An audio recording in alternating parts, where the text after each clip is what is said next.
ሁለተኛይቱ የሐዋርያው የጳውሎስ መልእክት ወደ ቆሮንቶስ ሰዎች። ምዕራፍ 1 በእግዚአብሔር ፈቃድ የኢየሱስ ክርስቶስ ሐዋርያ የሆነ ጳውሎስ ወንድሙም ጢሞቴዎስ በአካይያ አገር ሁሉ ከሚኖሩ ቅዱሳን ሁሉ ጋር በቆሮንቶስ ላለች ለእግዚአብሔር ቤተ ክርስቲያን ከእግዚአብሔር ከአባታችን ከጌታም ከኢየሱስ ክርስቶስ ጸጋና ሰላም ለእናንተ ይሁን።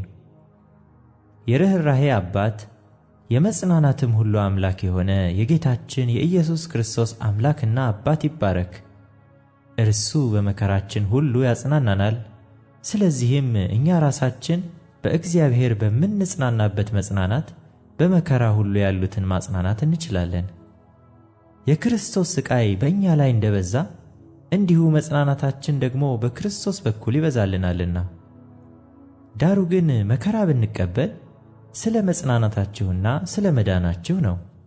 ብንጽናናም እኛ ደግሞ የምንሳቀይበት በዚያ ሥቃይ በመጽናት ስለሚደረግ ስለ መጽናናታችሁ ነው። ተስፋችንም ስለ እናንተ ጽኑ ነው።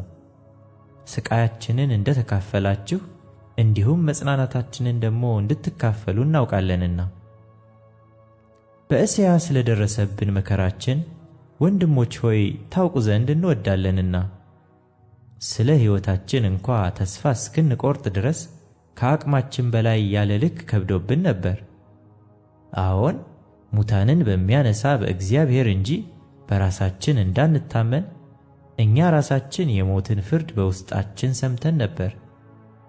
እርሱም ይህን ከሚያህል ሞት አዳነን ያድነንማል።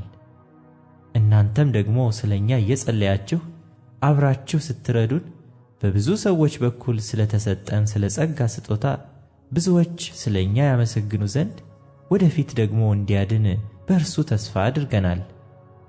ትምክህታችን ይህ ነውና በእግዚአብሔር ጸጋ እንጂ በሥጋዊ ጥበብ ሳይሆን በእግዚአብሔር ቅድስናና ቅንነት በዚህ ዓለም ይልቁንም በእናንተ ዘንድ እንደኖርን የሕሊናችን ምስክርነት ነው።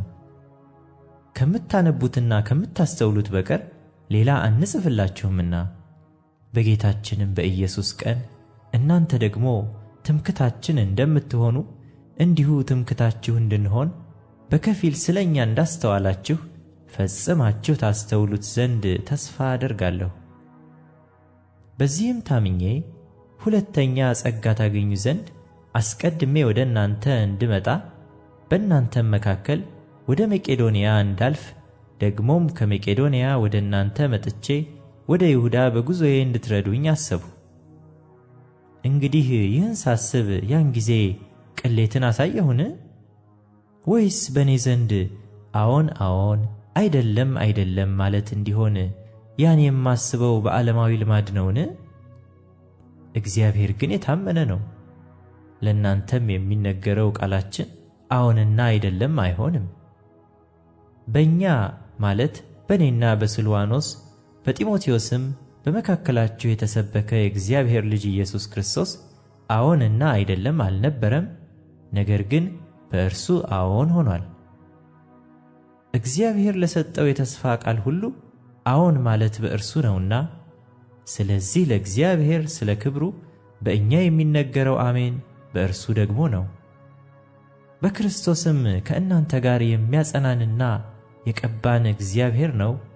ደግሞም ያተመን የመንፈሱንም መያዣ በልባችን የሰጠን እርሱ ነው።